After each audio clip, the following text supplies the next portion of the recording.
Hey friends, it's Robin. Welcome back to my channel.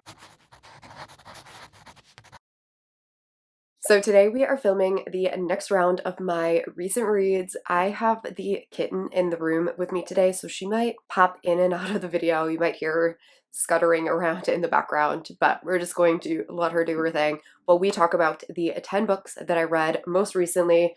I have had, I don't want to say a bit of a reading slump. I'm a little slumpy, but I've had a very slumpy rating time recently. Of course, now she decides to play with the most loud toy in the room. So I have a lot of 3 stars. I have a DNF. It hasn't been it hasn't been my peak reading time, that's for sure. So let's just get right into what I read and what I rated everything. So first up is Haunting Adeline by H.D. Carlton. I read this for Summerween, and I don't think I ended up posting that vlog. I ended up filming 4 vlogs and never posting any of them this month. It's been a time.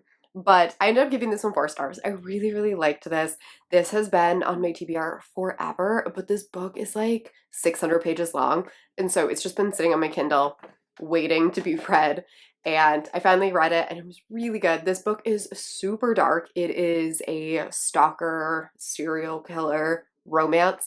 Our heroine is moving into her grandmother's home, and this house has this past that she doesn't really know about, but she had this really sentimental attachment to the house and to her grandmother. And so when her grandmother gave her the house, she decided that she's going to move in, revamp the house, and then live there. And while she is doing that, she discovers secrets about the house and about her ancestors. And while she is there, she notices that somebody is standing outside the house and watching her every night. And they have some pretty intense encounters. And he starts leaving her notes and killing people. You get his point of view as well as her point of view. And he is a person that saves children from sex traffickers. And so he is a murderer and a serial killer, but he kills bad guys, except he becomes obsessed with our heroine and ends up killing people that try to get involved with her. And it is their romance, and it is super intense. There's a ton of threads in here. It's super dark. So don't go into this one expecting a light dark romance. This one is really, really dark. There is some scenes in here that live rent-free in my head forever because of how dark they are. So I'm not going to go into details. I'll let you experience it yourself, but please look at content warnings. This is definitely on the list of some of the darkest books I've ever read. So 4 stars to this one. I had a really good time with it. It was a good start to Summerween. After that, I read Disclaim by Pam Godwin. That is the 3rd and final book in this bind-up. This is one of 3 bind-ups for the series, so I've officially finished this one. But Disclaim, I ended up giving 3 stars to. So in this series, we are following this sex trafficking ring, and we start off by following, in the first 2 books, the 2 people who kind of were involved in the capturing and selling of people, but they were both kind of stuck in it. They weren't just yeah, let's do this. They were kind of pulled into it.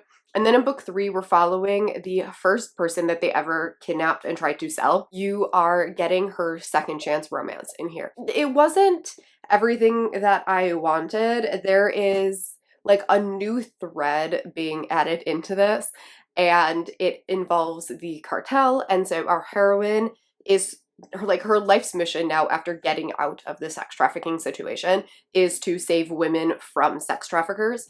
And she tries to infiltrate her way into, they think that they uncovered a new ring of sex traffickers, and so she decides that she's going to sell herself to them and try to take them apart from the inside. And as you can assume, that plot goes very awry, and she ends up being taken in by her childhood sweetheart, and it turns out that he is part of the cartel. And it is her trying to figure out why he captured her, if he's a bad guy, if they can be together. It's very dark, as you can assume. I didn't really connect to their characters at all. It really wasn't my favorite. There was just some things that happened in here where I had to do so much suspension of belief that I just couldn't get into it. And so it wasn't my favorite of the series. Book 1 is still my favorite, but I do plan to continue. That one was just a little bit of a dud. After that, I read Eyes on Me by Cate, which is book 2 in the Salacious Players Club, and I ended up giving this one 3.5 stars. This was not my favorite. However, I read and reviewed book 1 in one of my previous recent reads, which I will link up in the cards and down below, and I gave that one 5 stars, and I have since read book 3, and I gave that one 5 stars. So I think it was just this one that I didn't particularly love. It wasn't bad by any means, and I do give it up to Cate for getting me to be on board with a step-sibling romance, because usually I'm just like not about it, but in this case somehow it ended up working for me. In the end, I didn't love either of these characters, and I did it while I was like on board with the romance. I got why they were attracted to each other. I was cool with it. I didn't buy 100% into them being forever, but just because like I did not understand why these two were so obsessed with each other. So in this, we are following our hero, who is significantly older than his stepsister. He was already moved out of the house by the time that his mom got remarried. He was already moved out. He was like 22. She was like middle school aged or something like that. So there's a significant age gap. It's like 10 years or something, 10, 12 years. I don't remember why. I think, so he's a voyeur. Something happens where he decides to look at like one of those cam websites, and he ends up stumbling upon his stepsister on this website. And he discovers that she is a cam girl. And for whatever reason, he decides to message her for a private viewing and keeps his identity a secret, and realizes that he's attracted to his sister. And so he goes to their like family cabin. They have a get together every year, and he usually turns it down, but he decides that he is going to confront his stepsister about her being a cam girl. And when they get there, they have this really immediate like thing that goes on. And the whole time I was just like, but I don't get why you like each other. You saw her naked once and now you're just like obsessed with her. And she has always had a thing for him. And I'm just like, I never bought into their reasoning for why they liked each other, other than they found the other one attractive. That's why I gave this one 3.5 stars. Like, I just wasn't 100% on board. But like I said, if anyone can pull off a step-sibling romance, it's Cate. After that, I read Lovely Bad Things by Tricia Wolfe. I picked this up for Riley's Patreon book club. I will link her channel down in the description box. Originally, I gave this one like 3.5 stars, and I have since lowered my rating to like a 2.5, 3 stars. It's still a 3 like on Goodreads, but it kind of shifted. We did a live show, and the other people that were on the live show 100% convinced me to lower my rating. I think both Riley and I gave it like a 3 star, and the other two gave it a 2 star. They kind of convinced us to lower our rating, not because like either one of us like loved it, but it was just like, as we were talking about like the things we didn't like, I realized that my 3.5 was too generous. So in this, we are following our heroine, who is like a crime scene investigator. And right at the beginning of the book, she is like part of a trial where she is putting away this professor who murdered another professor at his college campus.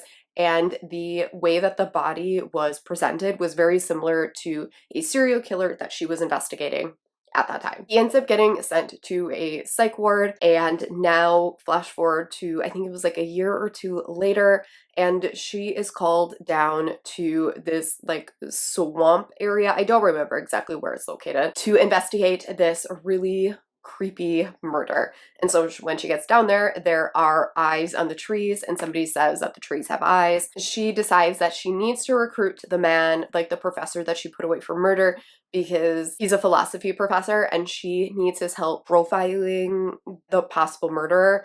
And the two of them team up and they go down to this swamp area, and there's like a bunch of other like really creepy murder scenes.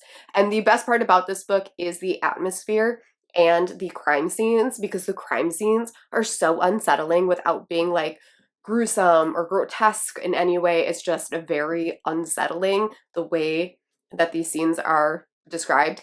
And so I loved the atmosphere of this. I loved all of that part, but this is such a pretentious over the top, unnecessarily philosophical book for no reason. Like, there are so many scenes where they are just talking about philosophy and philosophers and like going in, and it felt like this book was trying to do something, and it just ended up feeling very pretentious and boring. Like I said, it was like it was trying to do something, like it was trying to be like really high bar. It didn't get there, and it didn't work. It did not work. The like twists made no sense. It wasn't that great. Then I went into Always Be My Duchess by Amalie Howard, and this was a Pretty Women retelling, and it was a historical romance between a duke and a ballerina,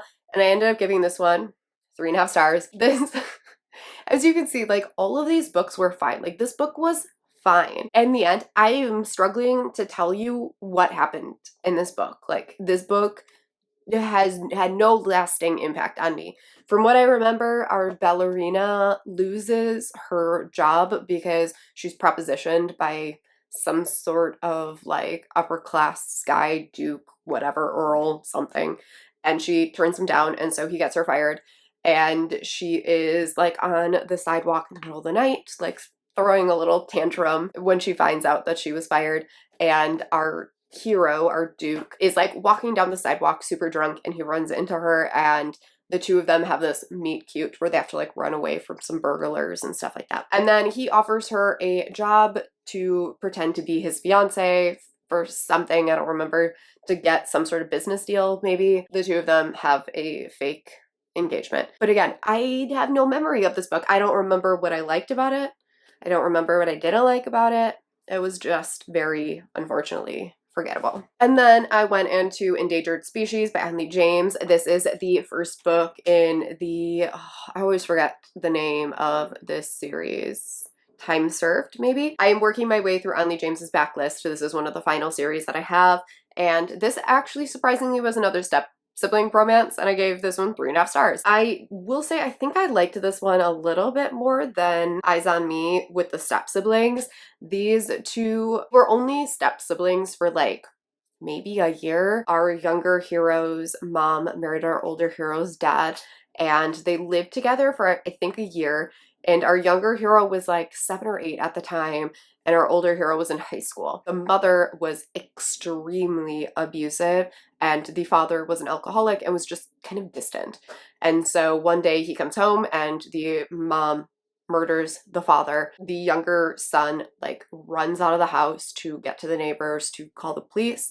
And when the police show up, the older brother is framed for the murder. He ends up going to prison for 25 years, and we flash forward to present day, and our other hero that isn't in prison, he is a computer scientist at the firm from the last series of Onley James's that I read. I think the first book is Intoxicating.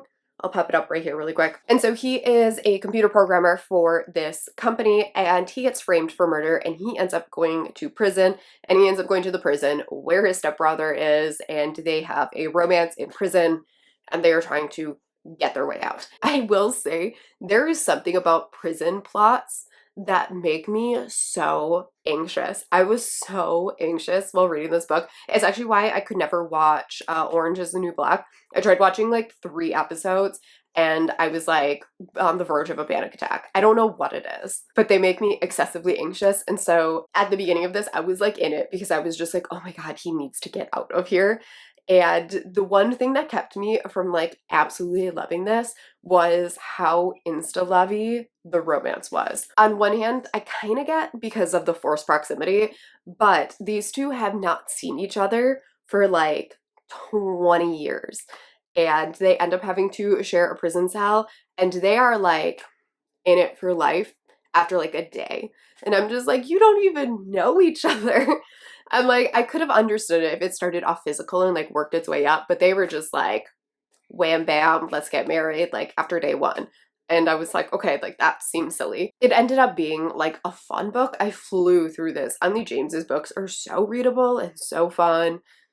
So it had its pros and cons, but like I said, it definitely made me anxious during the prison scenes, for sure. But the romance was fine. So 3.5 stars. Wow, I did not have a single 5-star in this entire one. This is a bit of a downer of a recent read. So after that, I read A Strange and Stubborn Endurance by Meadows, or at least I attempted to. I DNF'd to this one. I'm very, very sad about this one.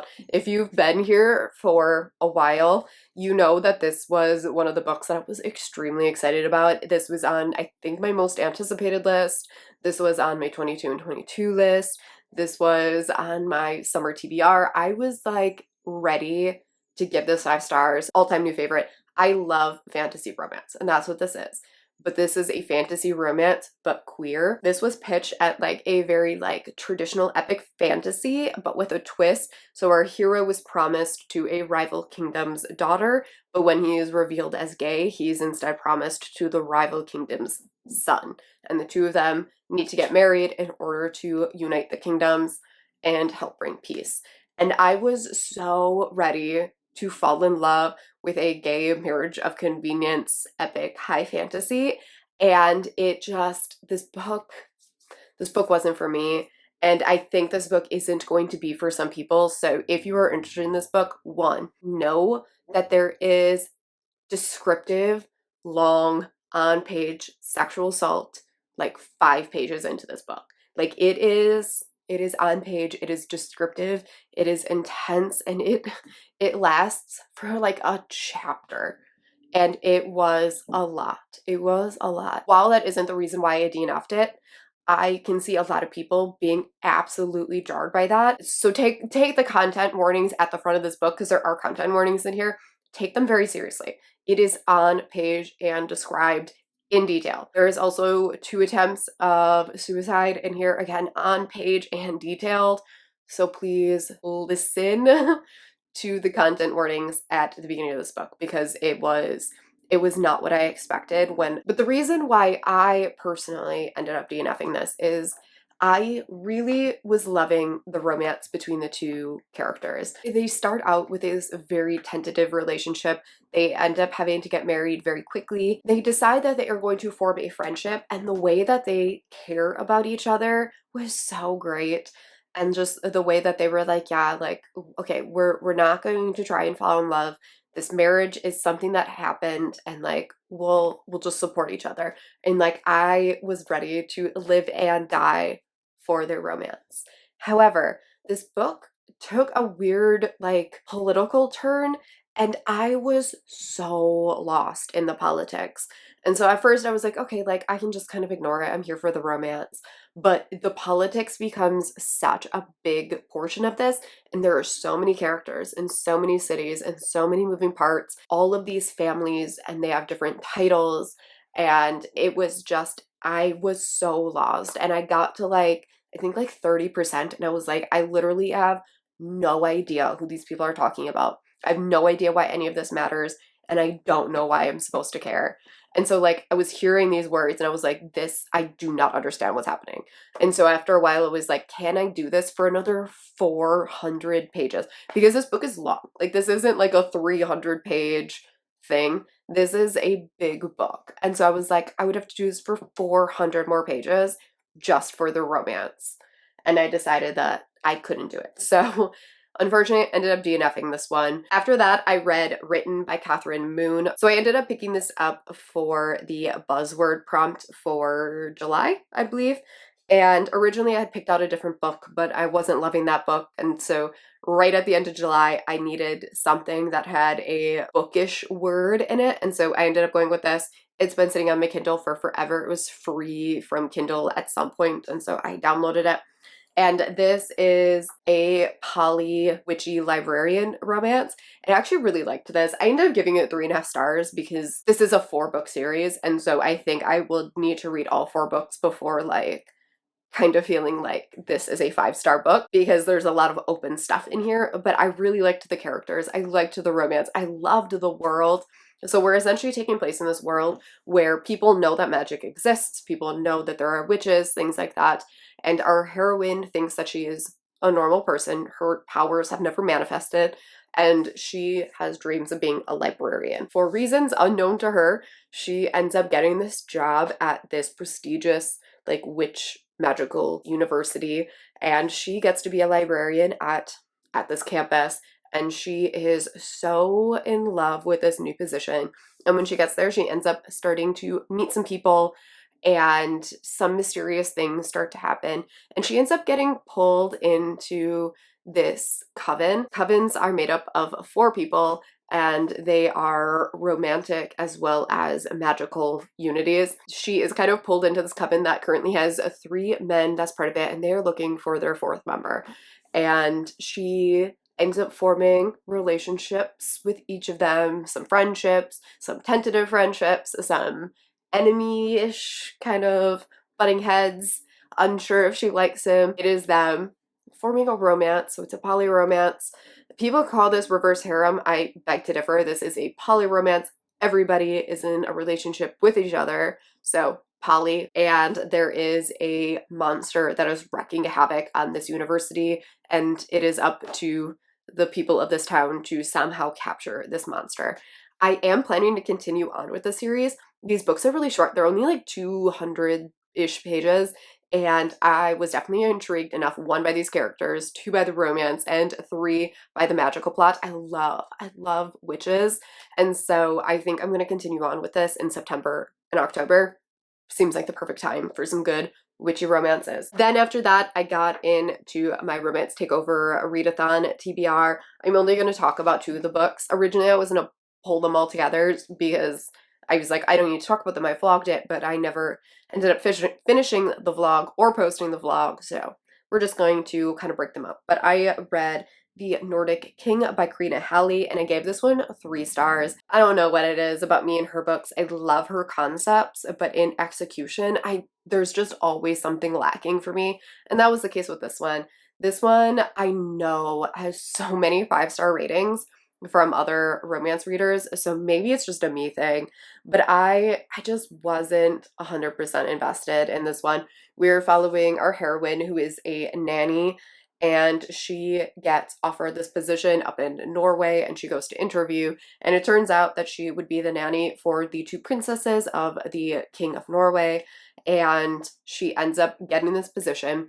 But the King of Norway is a huge grump because 2 years ago he was involved in a car accident that killed his wife, and he is like completely shut off from everyone, is kind of like in his own personal penance for what he did. She is bubbly and happy and carefree, and the 2 of them obviously butt heads, opposites attract, grumpy sunshine sort of situation. He is immediately attracted to her, and he knows that he can't have her. Huge power dynamic, workplace romance, all of the things. I loved all of the tropes. A lot of those tropes are my buzzwords, but in practice, it didn't have enough of a plot to keep the pace going, and so I found myself getting bored because literally the plot of this book is she cares for children. That's the plot. There's no plot. There is no plot carrying this book forward. It is just her caring for his kids. And so the pacing just was a mess. I got bored. It didn't do it for me. The romance was cute. The kids were cute. There was a cute little like pig thing in there. But like, again, this is another one of those books, just like this Amalie Howard one, where I am having a hard time remembering what happened in this book. And then lastly, I read Blindside by Kandi Steiner, and this actually might be my favorite book that I read for this round. I did give this one 4 stars, but this was really good. This is a football romance between our heroine. She is involved with the press, so she is an intern that is like the go-between between the press and the football players, and these football players are in college, and they are part of a really, really good football team. And it is her having this fake romance with one of the star football players. I think he's a safety, if I'm remembering correctly. And he is trying to win back his ex-girlfriend after a very devastating recent breakup. And he is helping her get the attention of this musician that she's always had a crush on. And it is them fake dating. She is a virgin and he is teaching her, which I love. I love the teaching plot in romance. It's so, so good. Loved that part. This book is hella steamy. It had a great romance. There was amazing like conversations, they had good communication. This book was very, very, very good. This reminded me why I love Kandi Steiner so much, and I do plan to continue on with the next book. I don't know if I'll go back and read book 1 because I'm not particularly interested in it, but I am interested in the next book because the next book is a player coach's daughter romance, which I am very excited for. So I gave this one 4 stars. I really liked it. Very steamy, very good, very Kandi Steiner, amazing writing. Immediately fell in love with everything about this book. So that is going to be it for this recent reads. Like I said, sorry it was such a big bust of a reading month. There was nothing that I was like very excited to talk about. Somehow this video is still a million minutes long. In fact, my camera is about to run out of space. So that is going to be it for this round of recent reads. Let me know if you read any of these. Let me know what you thought of them, and I will catch y'all in my next video. Bye.